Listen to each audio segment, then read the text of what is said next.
दोस्तों, आज हम सेलुलर जेल यानी काला पानी के बारे में बात करेंगे। एक ज़माने में काला पानी का नाम सुनते ही लोगों के जहन में खौफ की लहर दौड़ पड़ती थी।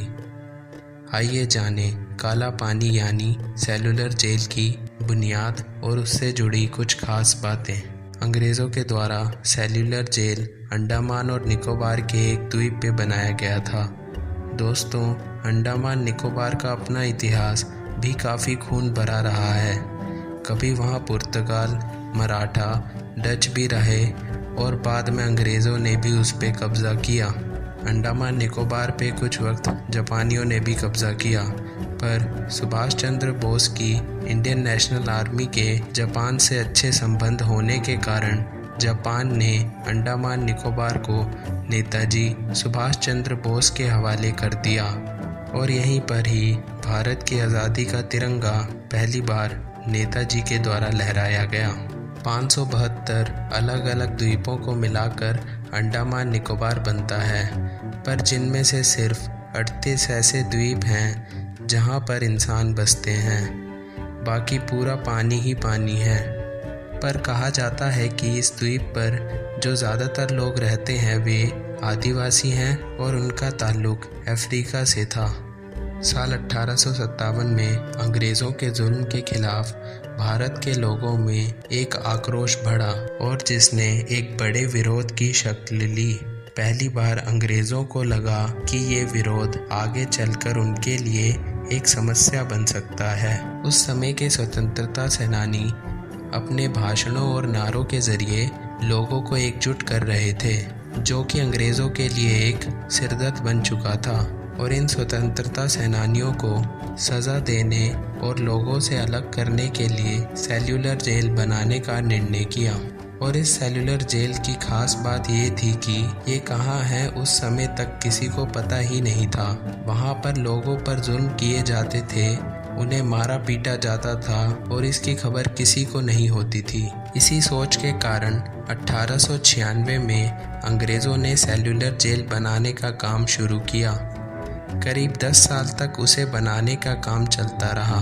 इस जेल को बनाने का सारा काम हिंदुस्तानी मज़दूरों से ही करवाया गया। 1906 में जब ये जेल बनकर तैयार हो गई तो यहाँ कैदियों को लाने की बात शुरू हुई। और सबसे पहले कहते हैं कि जब यहाँ कैदियों को रखने की बात हुई तो सिर्फ भारतीय ही नहीं बल्कि अन्य देशों के कैदी जैसे बर्मा, कराची और अलग अलग देशों के लोग जो अंग्रेज़ों के खिलाफ विरोध कर रहे थे, उन्हें भी यहीं लाने के बारे में सोचा गया।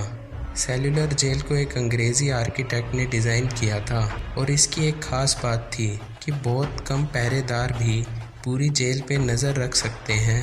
और इसे बनाने के लिए जो जगह चुनी गई वो बिल्कुल समुद्र के पास थी, जहाँ चारों तरफ सिर्फ पानी ही नज़र आता था। इस जेल को बर्मा से लाई गई लाल ईंटों से बनाया गया था और कुल 698 काल कोठरियाँ थी जिसमें कैदियों को रखना था। कैदियों को जेल में रखने के कुछ साल बाद 238 कैदियों ने जेल से भागने की एक असफल कोशिश करी।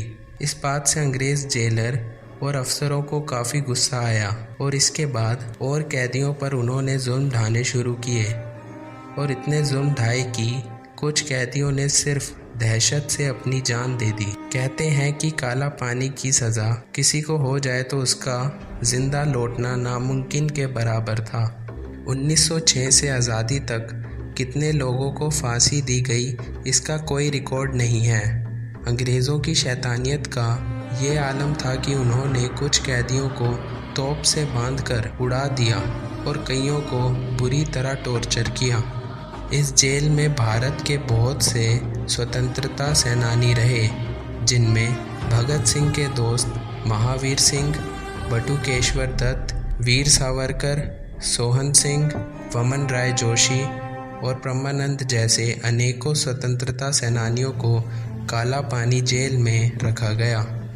1942 में जब द्वितीय विश्व युद्ध चल रहा था तब जापान अंडमान निकोबार तक पहुंच जाता है और उस पर कब्ज़ा कर लेता है और इसकी कमान नेताजी सुभाष चंद्र बोस को दे दी जाती है।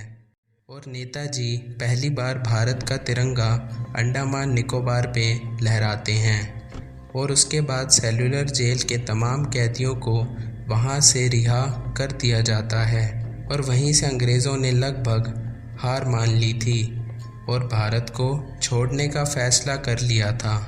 दोस्तों, आज़ादी के बाद देश के क्रांतिकारियों और आज़ादी के संघर्ष में हिस्सा लेने वाले स्वतंत्रता सेनानियों की याद में अंडमान निकोबार की सेलुलर जेल को याद किया जाता है और आज उसे एक म्यूज़ियम बना दिया गया है ताकि लोग उनकी कुर्बानियों को कभी ना भूल सकें।